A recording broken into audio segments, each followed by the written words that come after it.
Good day mga ka-hustle, this is Vincent from The Side Hustle.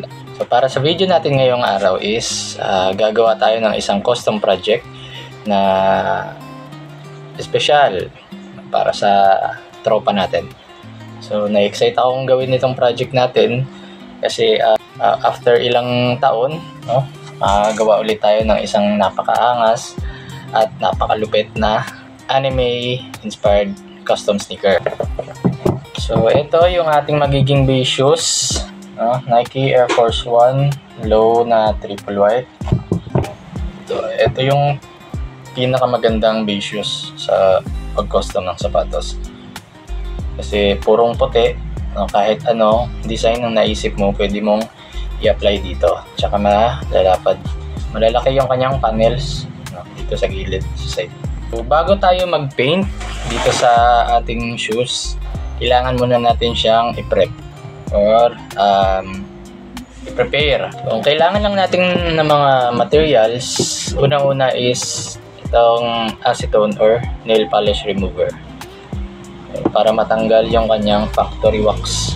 Next, kailangan din natin ng cotton balls, bulak, tsaka cotton buds. Punasan lang natin yung mga areas kung saan ilalagay natin yung ating design. Proceed na tayo sa ating drawing ng design. Alright? Tara, simulan na natin. Alright?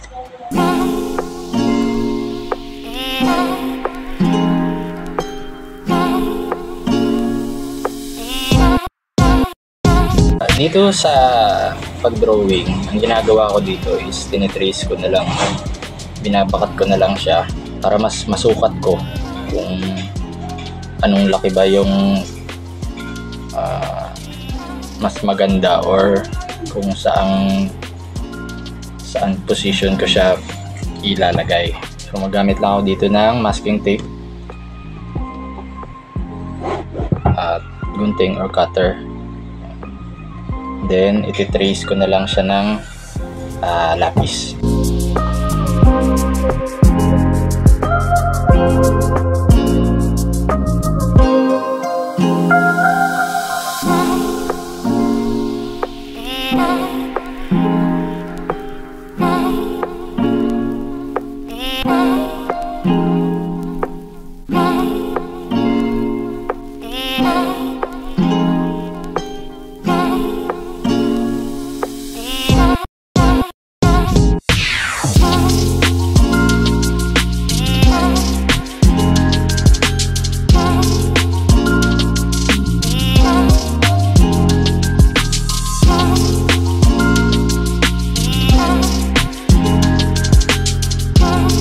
Ayan, so ito na yung naging ating final output dito sa ating custom sneaker na anime inspired. So subject natin si Gojo Satoru ng Jujutsu Kaisen.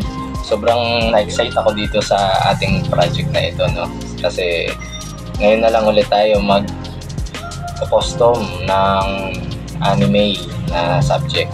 So overall, naging masaya naman tayo sa naging result.